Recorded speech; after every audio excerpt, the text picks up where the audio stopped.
What car comes to mind when you hear the most mass-produced models in history? The Volkswagen Beetle, the Ford Model T, the Toyota Corolla? These are all correct answers. But there is one more car that is often forgotten in the West, even though its production run reached a phenomenal 22 million units.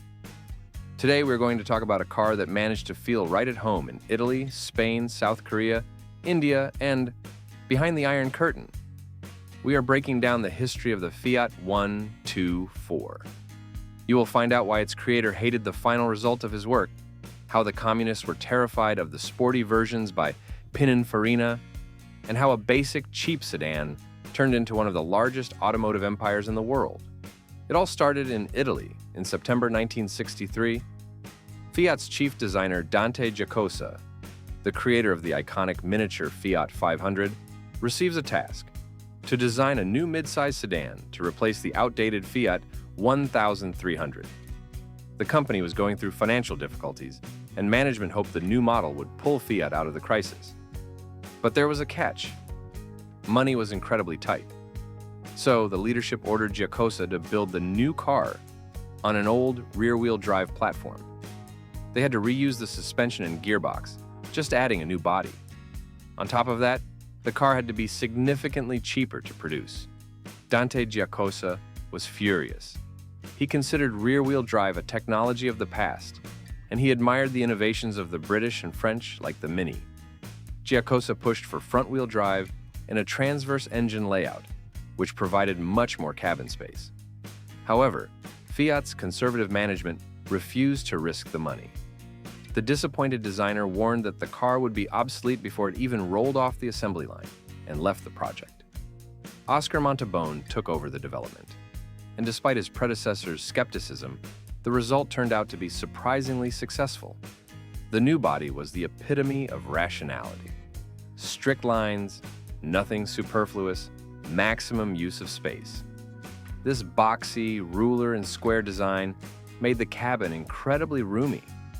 Under the hood was a new 1.2-liter engine designed by Aurelio Lampredi, an engineer who had previously built engines for Formula One and Ferrari.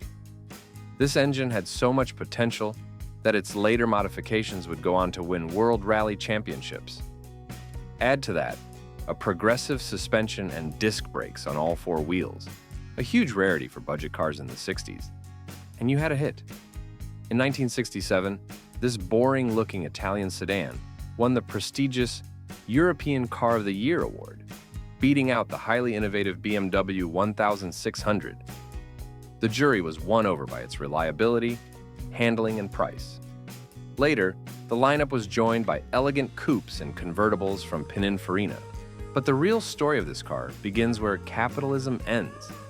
In August 1966, the Soviet Union entered the stage. The Soviet government signed an unprecedented contract with Fiat.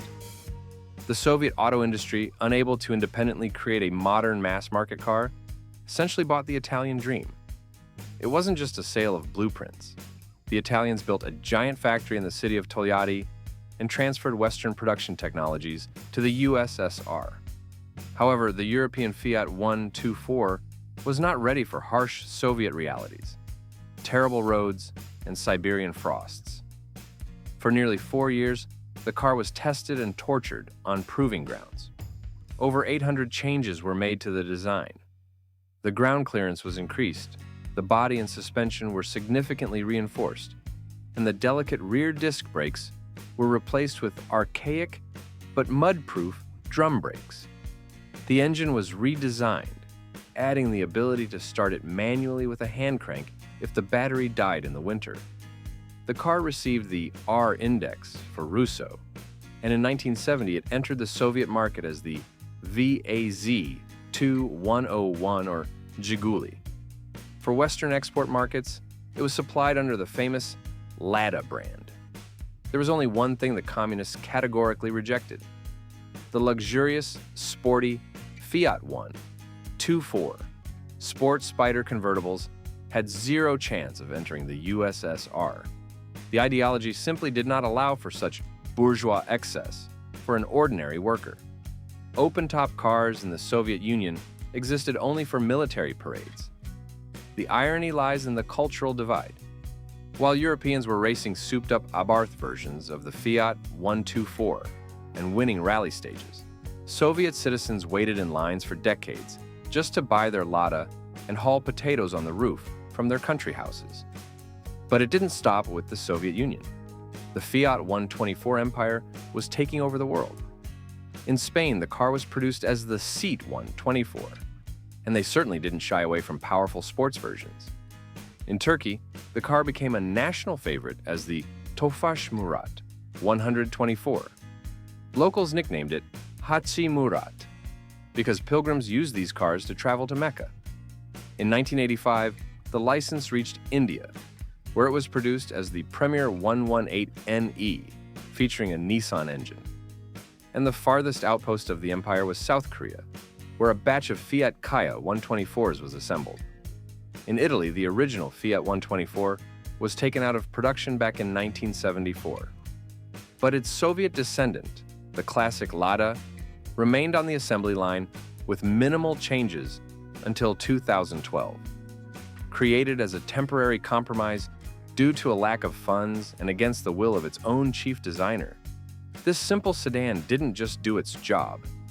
It changed the automotive landscapes of half the globe. Did you ever know that the Lada from the 80s you might have seen on the streets was actually an Italian car of the year? Or maybe someone you know owned a classic Fiat Spider or a Seat? Share your thoughts in the comments, and see you in the next video.